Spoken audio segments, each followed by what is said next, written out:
Good afternoon, Marsha. Thank you for Good joining me afternoon. for afternoon tea. Well, thank you, Karen, for the invite. I'm delighted to be here. Yeah.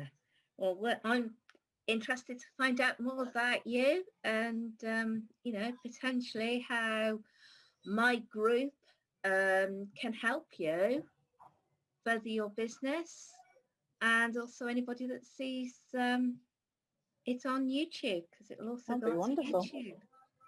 So, Exciting. and I always find out about the person beforehand. So what was your childhood like? My childhood. Oh, it's going back a few years now, so having to dust off the memory cogs to get this answer. But I was the youngest of four siblings, and we grew up in Wolverhampton. Uh-huh. And when I was 16, I moved to West Bromwich, which is close to Birmingham. But as a child, it was very business orientated. So my parents had shops, and that was all I was surrounded by, was business, entrepreneurship, and ways to make profit. So I think it's been in the blood from a very young age. But I was very focused on my education, and I enjoyed learning new things, and that was always a challenge for me. And I think from a young age I've always enjoyed a challenge. But all in all, it was just a normal bumbling along childhood. Yeah. Good. And so did you enjoy school? I take it if you enjoyed learning, you enjoyed school? Oh, I loved school. Not just enjoyed it, I loved it. I was absolutely gutted when it got to school leaving age. Everyone else was raring to go, and I was like, don't make me leave. I don't want to stop. I just love the challenge of learning, as I said. I loved my friends. I had really great friends. I had a good friendship circle, and that makes a big difference, I think. And I quite enjoyed being the class SWAT, which is weird. So I was the one putting the hand up and getting the answer right, and I enjoyed that. I enjoyed that kind of attention, but more about just the learning. I just love learning, and I still enjoy learning everything today. Anything new, I'm there. I'm trying to learn it. So yeah, I was lucky. I had a good school hood. Yes. So you obviously didn't have any problems at school? Not really, no. I didn't get into the wrong group, or I was not really on the naughty list or detentions or anything much. I had a good group of friends, and we just had a good laugh. In fact, one of my good friends is Beverly Knight. So we're at school together, and obviously she's gone down the performing musical route. She's very successful, and I've taken a different route, but we still keep in touch today, and we're still good friends. Brilliant. Yeah. So you said you were the youngest of four siblings. So were those brothers or sisters, or a mixture? And did you get spoiled? Mixture. A Did I get mixture. spoiled? It was an older sister followed by two brothers and then myself. And did I get spoiled? I would say no, but if you spoke to them, they would say unanimous yes. But obviously it's different when you're the person, you don't feel spoiled, but I'm sure I would have been spoiled in one way or the other.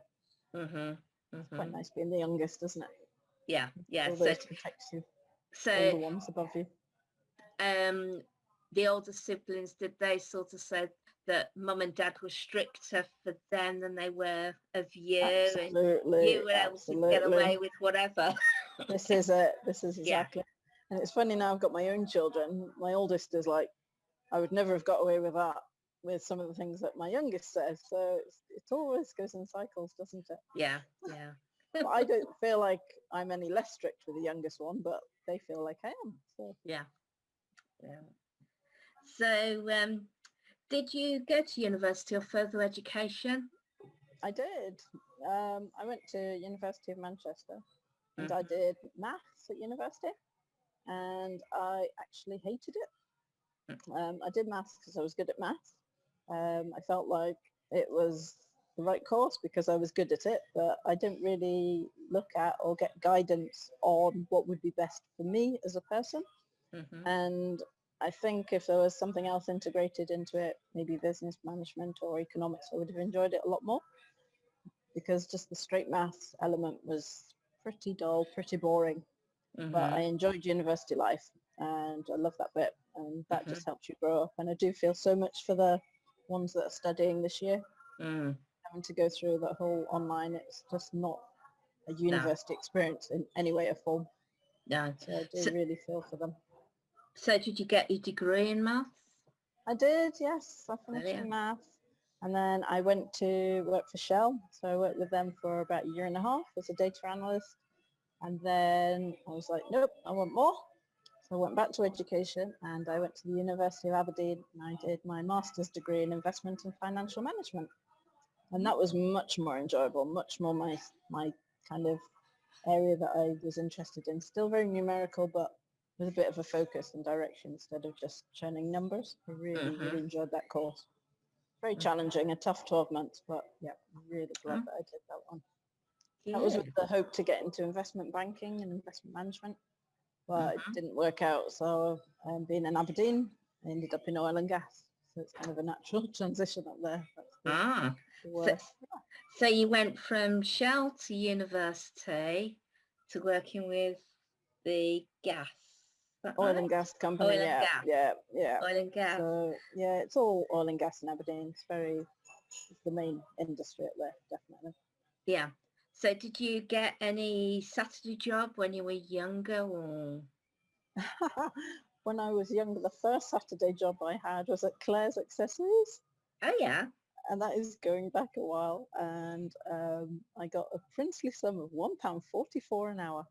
And being a numbers freak, that sticks in my head. So I was absolutely delighted that I could make my own income and just kind of buy my own stuff and just do my own thing. So that was me every Saturday, my 8 hours, coming away with, what, £12 or something, £8 sometimes. It was a lot of money in those days, wasn't it? Absolutely loads of money. Yeah. So when did you start to go into self-employment and have your own business? I think the first self-employed business I went to was an eBay shop that I started running when I had my youngest, and that was because I've got two slightly older ones at school, and it was just hard to kind of work and be there for them and have a younger one as well that you're trying to look after. So I thought if I could do something from home, that would work perfectly. So I started an eBay shop selling women's fashions and clothes. That was the main focus of it. And that was really good. It went really well, really successful. It was continuous. Your phone would go ding, ding, ding, 24/7. You'd just be pinging. So make sure you put it on mute. But I did that for 5 years, 4 or 5 years. And that was great. And then I realized I'm really, really lonely. It was just me and my boxes and my parcel and package, and that was it. So there was no human interaction, and because it was quite busy, it was full time, so there wasn't really time to kind of stop and go and meet somebody, and I thought this is just a bit too much. So I stepped back after my youngest kind of went to school. I thought, right, I can do something else now. So that was the first venture into self-employment. And then I'm a bit of a tennis freak. I love my tennis. I love watching it, love playing it. And I've done a couple of coaching qualifications in it. So that meant I could take juniors and seniors actually and take them to a certain level, but obviously not to professional, because that would be more professional development from my side that I'd require. So I started coaching at the local club, and that went really well. It meant meeting more people, which was the main focus, but also meant I could develop my coaching side and do it in a sport that I loved. So I took that club and it went really, really successfully again. So they went from 6 children on the coaching program to over 60 children, adults, and then also I was venturing out into schools as well. So I was running school programs and also taught tennis all over the region, and there were waiting lists, and then we had family days and club championships, and it became a real hub in the community for tennis, and it was great. But again, it just got too much with my own children, and there wasn't really that much support coming back from the club, so I kind of handed it over to the next people to take over from there. But I feel like I left it in a good place, but I did really enjoy the coaching. Yep. So that's that one. So That's that one. Yeah. that's that one. And then I got bored. Never Mm-hmm. get bored as an adult and go back to full-time education. It's So you went back to intense. full-time education I again? went back to full-time education, yeah. So I actually did a lower course. I did a HND in advertising and PR. I just thought I fancied something creative, a little bit different from the science side, which had been very dominant in my kind of previous education. So I thought I'd do that, do something different. Great course, really informative, really enjoyed the work and the learning, but it was tough. When you've got 3 children, you realize how hard it is to actually go back and study. It's harder than doing an MSc or a first degree. Yeah. Just because of all the other commitments you have around your family and everything. But I enjoyed the course, I got through it and came out, got an A, so I was well chuffed. Brilliant. And halfway through that course is where I came up with the idea of eco cup ads. And that is my biodegradable advertising cup company. So I take disposable coffee cups, which are 100% biodegradable, fully compostable. I will put a client's advert onto that. I will design it for them and it will be placed into coffee shops, catering vans, community centres, churches, and it will just showcase the client's brand, but in a very targeted location. So I will only place the cups into the areas that they want to reach. I won't put them into random areas, so they're not wasting advertising budget. And that business came about when I was sat in Costa one day. I'd forgot my phone, so I had my little cup, and I was looking at the cup, first of all, moaning that it wasn't biodegradable, internally, obviously. And secondly, it was like, look at all this space on this cup that is wasted advertising. There's nothing to read on this cup. And I thought, why don't we create that as a business and use it for advertising for clients? So that's what I do. I still do that, and I've been doing that for 2.5 years now. So the Eco Cup then, people can contact you to get their business on a cup. Yep. And people can keep that cup. They can keep it or they can use it, but it's the repeated impressions that people are seeing again and again. It's just reinforcing a client's brand. A lot of clients put their QR code on so you can scan it and go straight to their website and have a look at what they do. I've had relocation details put on the cup. I've had just a logo. I've had it for events to draw people to the stand. I've had it used for sweets. So there's so many options that you can do with a cup if you view it as a vessel. Yeah. So if people wanted to get in touch with you for the Eco Cup, where can they get in touch with you? They can pop me an email. So just email me at info@cupads,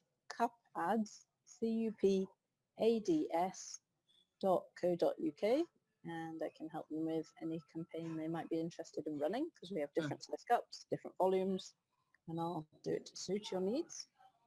Or you can give me a phone call. Do you want a phone number as well? Yes, yeah. It's 01224 518 928. Okay, make it up. And then you must be a glutton for punishment, because you then set up Bananafrogs. Now, I know what a banana is. I know what a frog is. But I can't see how a banana and a frog can become a business. So how did that come about and what is it? Firstly, it's not edible. Unless you're that way inclined with amphibians. So Bananafrogs is a UK-wide training directory which features tutors, trainers, coaches, instructors, I'm sliding away, from every industry and every profession. They can advertise their services and their courses and workshops and programs on the Bananafrogs website, and students, parents, hobbyists, businesses can go on there and find the course. It's designed to simplify the search for finding your perfect course or tutor by putting everything in one place without the complication of going from site to site to site. It came about from personal experience where I was looking for an English tutor for my daughter, piano tutor for my son, and my oldest was looking at universities. And between myself, my husband, and my older son, we were looking at so many sites, getting confused. Which one's the piano tutor? Which one's the English tutor? How much is one? How much is the other? some you had to pay to get the details, some you had to pay once you had the details, and it was just a real minefield. Mhm. And I thought, this is all education and learning. Why isn't it in one place? So I decided to do it myself. So on Bananafrogs, it's a much more simplified model. It's just one price for the tutors, and students can search any course for free with no complications. They can email tutors directly and just get the information from them and see if they're the right one for them. I've also got a training companies page on there. That features all the companies that offer a lot more courses volume-wise, which is not realistic for them to list each and every one. So that routes through to their website and drives traffic to them. I've got every single university and college in the UK listed, and searchers can go to the website of that university from Bananafrogs, and they can also message them just to save the continual search of going from website to website. And it's got a careers and training page as well for apprenticeship programs and any jobs associated with education that may be listed. And in development is an Inspire Me function where I intend to take this into schools. The kind of school leaver age, they're not sure what they want to study. They'll answer some questions and it'll filter out the best courses or careers to suit them. Mhm. Just to give them some direction instead of doing what their mate's doing or doing something because they like the teacher or because mum or dad said it's a good course to do. They can make a slightly more informed decision for themselves. So there's a few features on it, Mm. which I'm still working on, but I do love the concept of it, and I just really want to make it more simple for everyone to Mm. find a trainer or a tutor. Yeah. So if people are interested in that, how do they get in touch with you on the same They can email either use address? that email, yep, because obviously it's me for both businesses, or they can drop me an email on marsha@bananafrogs.com. Mm. Okay. So yeah, sounds very, very interesting. It's a Um, weird name as well, isn't it? That it came is, from yeah, because it's not what you conjure up in your brain. mind. No. And I didn't want anything to do with the word learn or teach or tutor. No, I wanted it to kind of be standalone. that's The it. whole business actually is around my children. My youngest son named this business, not knowingly, but he was doing a project at school on the Amazon, and he chose to look at the poisonous dart frog. That's the tiny wee colourful ones, Mm. really vibrant colours, but incredibly venomous. And whilst looking at frogs, of course, he came across banana frog. And he Mm. just thought the name was hilarious, as 9, 10-year-old boys do. So he started calling his siblings Banana Frog, and I love you, my banana frog, or you're such an idiot, you're a banana frog. And it just stuck. And then Mm.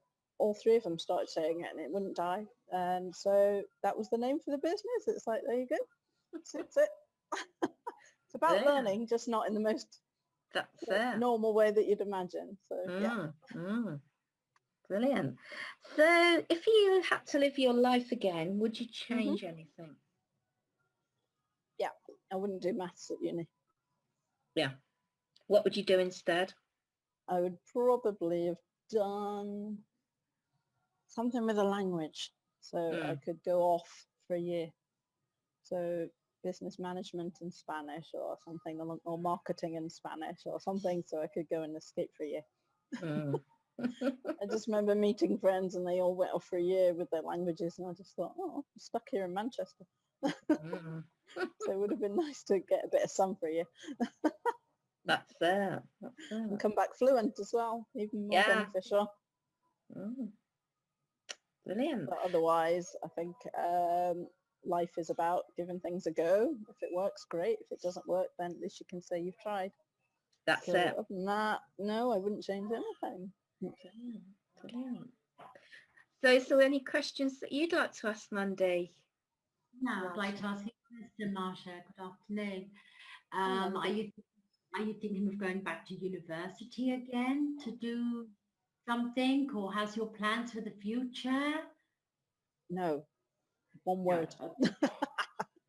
I think I've done a lot of education. I mean, this year I've set I'll say this year, 2021, I've set myself the goal to get fluent in Spanish because I got to a certain level and I've stuck and it's all about speaking and having the confidence to just use it and make the mistakes. And I'm not good at that bit. So it's like, right, just get out there, throw yourself out your comfort zone and crack it. So that is the main thing that I want to learn in 2021. Okay, thank you very much. Welcome. It's having that goal, isn't it, to aspire to. I think it is. It is. Good. Well, thank you very much, Marsha, for joining me for afternoon tea. No, thank you so much for having me. It's been great. I really Good. enjoyed it. Thank you so much and have a lovely Christmas. Yes, and you.